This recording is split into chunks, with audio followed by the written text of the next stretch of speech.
ठीक है दोस्तों, तो आज हम लोग सीखेंगे त्रिकोणमिति के बारे में। ठीक, तो त्रिकोणमिति के बारे में सबसे पहले जान लीजिए त्रिकोणमिति आया कहाँ से। ठीक, तो ये त्रिभुज से आया है, बराबर।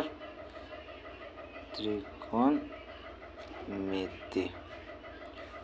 ठीक है दोस्तों, इसको हम लोग अंग्रेजी में त्रिकोणमिति बोलते हैं।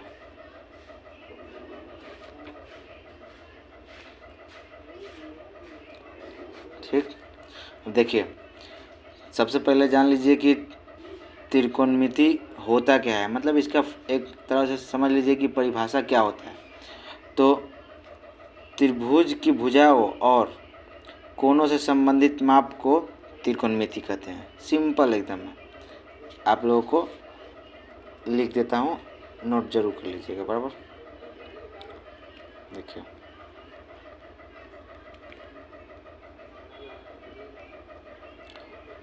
त्रिकोणमिति, ठीक, तो देखिए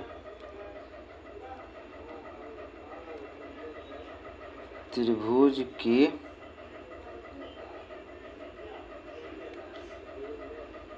भुजाओं और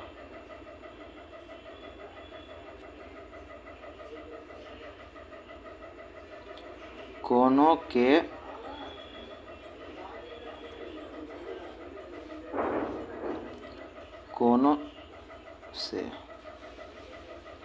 कोणों से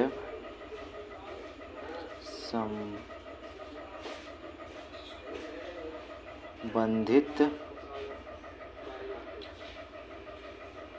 माप को त्रिकोणमिति कहते हैं। ठीक, आप लोग समझ गए। आप लोग को थोड़ा फिगर बना के समझाता हूँ, अच्छी तरह से और समझ में आएगा। ठीक, देखिए तीन भुजा खींचेंगे, एक इसको समकोण त्रिभुज बनाना पड़ेगा। ठीक,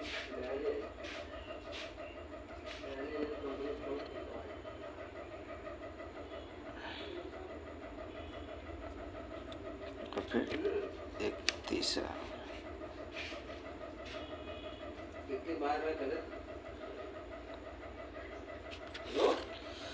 देख लीजिए थोड़ा सा। देखिए इसका नाम रख देते हैं ए बी और सी।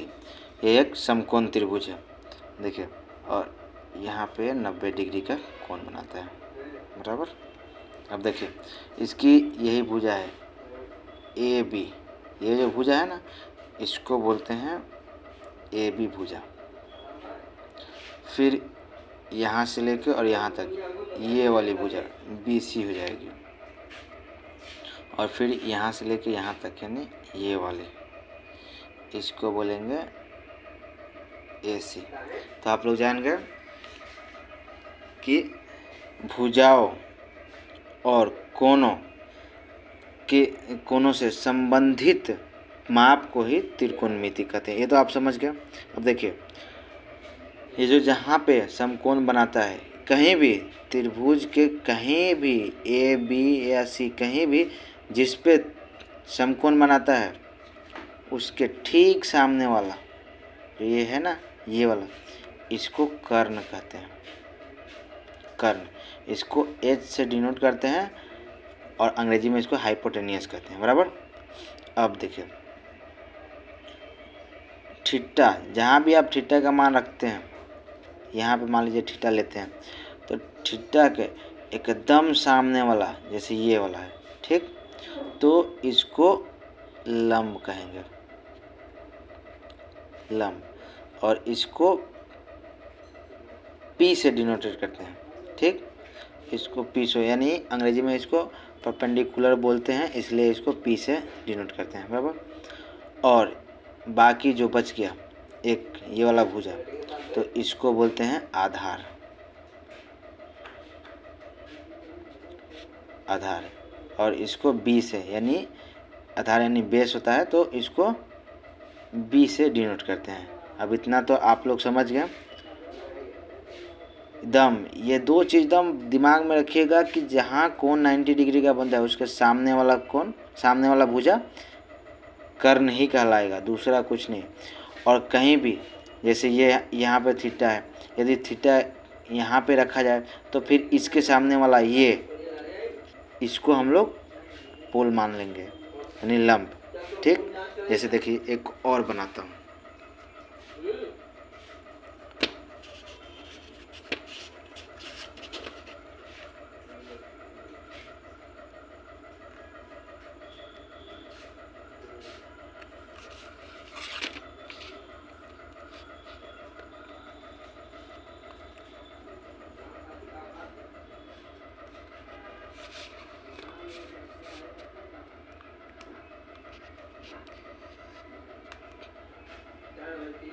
यहाँ पे एक और त्रिभुज बना दिया। ठीक, इसका नाम रख देते हैं, मान लीजिए एक्स वाई जेड। ठीक, तो यदि यहाँ पे ये 90 डिग्री का है तो समझ लीजिए कि कर्ण कौन सा होगा, ये वाला, सामने वाली भुजा कर्ण। और यहाँ पे अब फिर इसको थीटा मान लिए। ठीक, तो जब थीटा यहाँ पे है तो इसके सामने वाले, मैं पहले ही बताया हूँ कि सामने वाले थीटा के एकदम सामने वाला जो होता है वही लंब होता है, यानी पोल। और बाकी का जो बच गया वो आधार,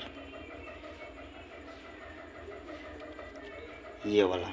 तो आप लोग समझ गए होंगे कि कर्ण किसको बोलते हैं, आधार कहाँ से आता है और लंब किसको बोल देंगे, बराबर। आप इससे में कोई आप लोगों को दिक्कत नहीं होनी चाहिए। ठीक, अब देखते हैं, देखिए अब जो ये कोण और भुजा से मिल के जो अनुपात, जो रेशियो बनता है उसको, जैसे उसको फलन भी बोलते हैं, तो वो 6 होते हैं। कितने होते हैं, 6, वो भी मैं बताता हूँ। ठीक, और उनके सूत्र भी बताऊँगा। देखिए इसमें एक नंबर आता है साइन थीटा। अब इसका होता है फॉर्मूला लंब बट्टे कर्ण, यानी P/H। ठीक, दूसरा देखिए एकदम इसके उल्टा,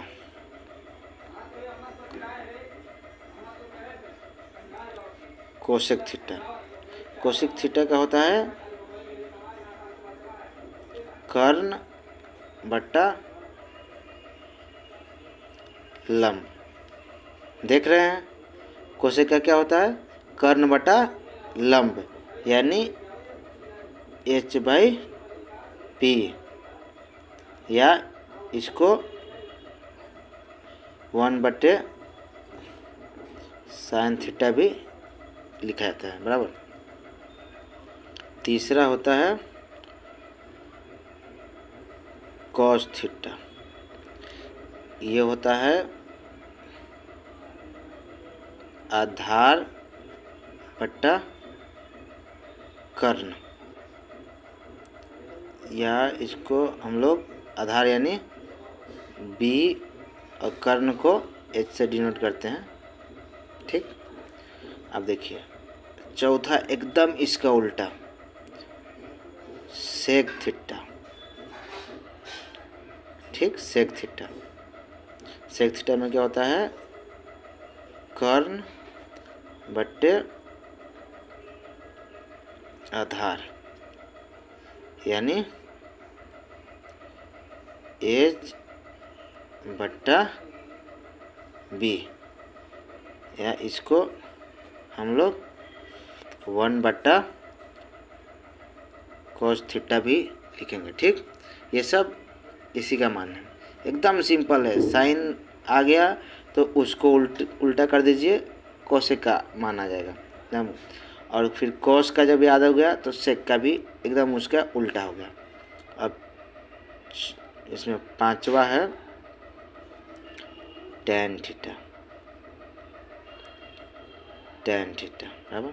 टैन थीटा यानी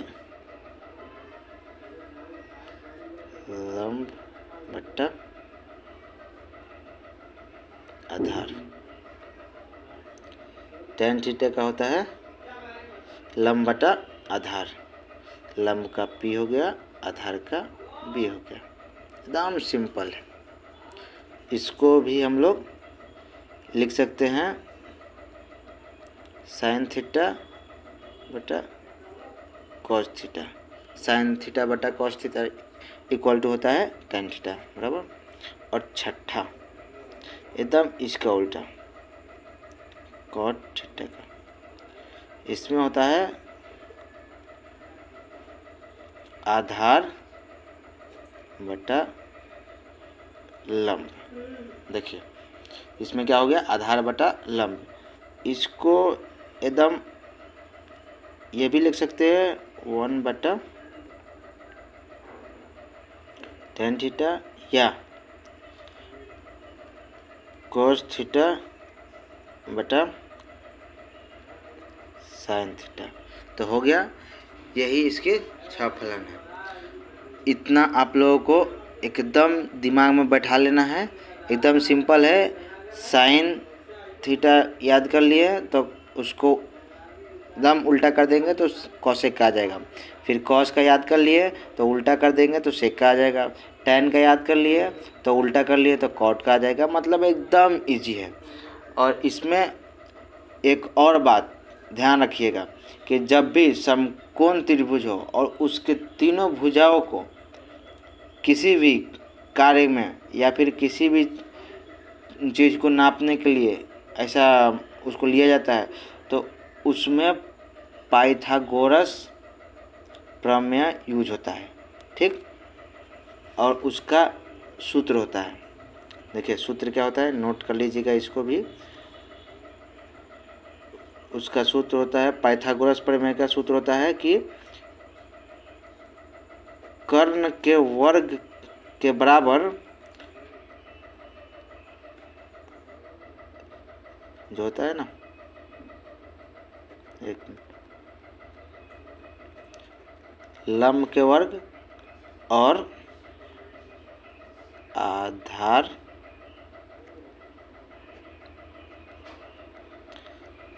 के वर्ग का जोड़, ठीक। यानी देखिए इसको मैं आप लोगों को एक बार में बताता हूँ। कर्ण का स्क्वायर इक्वल टू होता है लंब का स्क्वायर प्लस आधार का स्क्वायर। यानी जो ये कर्ण होता है ना, ये लंब का स्क्वायर यानी लंब स्क्वायर प्लस आधार स्क्वायर के बराबर होता है। तो आप लोग इसको अच्छी तरह से याद कर लीजिएगा। या इसको ये भी लिख सकते हैं कि कर्ण इक्वल टू रूट अंडर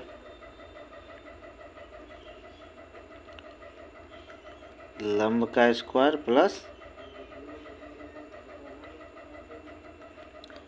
आधार का स्क्वायर, ठीक है दोस्तों।